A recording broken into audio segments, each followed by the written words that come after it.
Today's video is a review of Distress Oxide inks, and I wanted to try them out on several different types of watercolor paper to see which paper gives the best results. So I've used several different types of paper that I had around the house. The first one is Strathmore watercolor paper that has the torn edges at the top. This one here is a Strathmore mixed media paper that I actually use for quite a bit of my crafting. There's a Strathmore watercolor practice paper sample, and that one I've used on a few things with less than optimal results, but I wanted to see how they did here with this medium, as well as some Ranger watercolor paper. I also wanted to choose some colors that would go well with some embellishments that I have from this Tim Holtz collection called Botanical. These are a bunch of different paper embellishments that I picked up a couple weeks ago at my local craft store, and I wanted to find something in here that could be used for a Mother's Day card. So it's a combination of a bunch of different flower embellishments, some birds, there's a whole bunch of butterflies in there, as well as just some little note cards. So I wanted to go through, sort through them all. This is the first time I had actually seen anything that was in this package, and try to figure out what I would want to use for a card. And of the samples that I'm setting off to the top left there, that would then drive the different colors of inks that I wanted to try out based on what I thought would be the one embellishment that I'd want to use on my mom's Mother's Day card. So I also wanted to see different sizes and try to figure out which sizes would work for a 5x7 card. You can see that one that was kind of small. I was trying to tend towards the larger pieces of embellishment. A lot of these had very similar color themes to them, and so I kind of left them all out. I did really want to try to use one of those birds because my mom had a bird figurine collection for many, many years, and she absolutely loved her birds, and I thought that would be great for a Mother's Day card. However, the couple of birds that were large enough to use in this simply weren't kind of the look that I wanted for the card.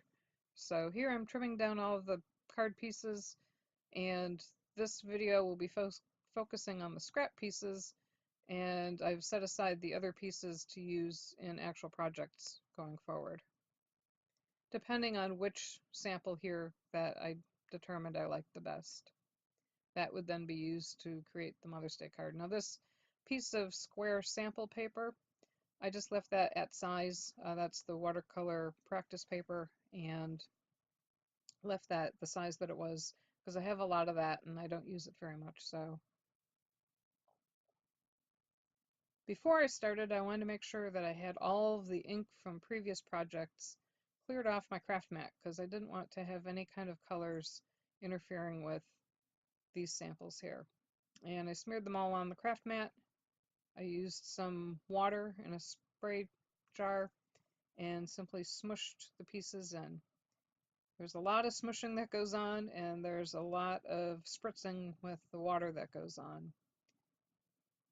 I added layers and layers and layers, but it seemed like no matter how many layers I added, even after I added a lot of them and mixed up, the direction and pattern of the ink, they all kind of ended up looking the same at the very end. So each step along the way here, you'll see that I heat tool, dry it off a little bit, then I'll spritz some water to kind of reactivate that oxide. The watercolor paper does tend to bow a little bit, and later on you'll see that I actually use some water on the back to keep it from arching up to help it dry faster without a bunch of pooling. So this essentially is a series of me doing this, and so instead of listening to me talk the entire time, I will just let you listen to some music while we go through and add. I think there's probably 4 or 5 different layers that I added here. I used 3 different color inks on this. I used Spice Marmalade, Fired Brick, and Worn Lipstick. The Worn Lipstick is the pink. The interesting thing was that no matter how many layers I added and how much it dried, it really seemed that it all kind of dissolved down to a kind of a pinkish color. When I was originally starting this, it looked like the fired brick would actually be kind of overwhelming, but as the layers kept getting added on and dried, it would tend to kind of mute down to pink with just a little bit of the orange coming through.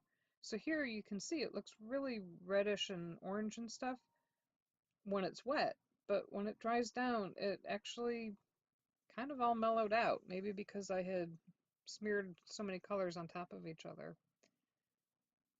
So with that, take a watch and I'll come back towards the end to give you my conclusions.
At the very end of the video, you'll see the samples, up-close pictures of the samples.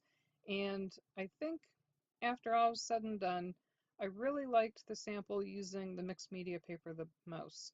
The paper really held its shape, and it just had the nicest texture. It also kept the oxide stippling patterns a little bit stronger than the other papers. The other papers, it all kind of melted together. What was interesting was my second choice was actually the practice paper from Strathmore, the practice watercolor paper. I haven't been a fan of using it for regular watercoloring. However, it actually held up pretty good in this regard and kept the nice tones a lot. The Ranger mixed media paper didn't do so well. You could see a lot of stippling in the samples at the end. And the regular Strathmore paper, this one here, this one did okay. That wasn't too bad. It just wasn't my favorite.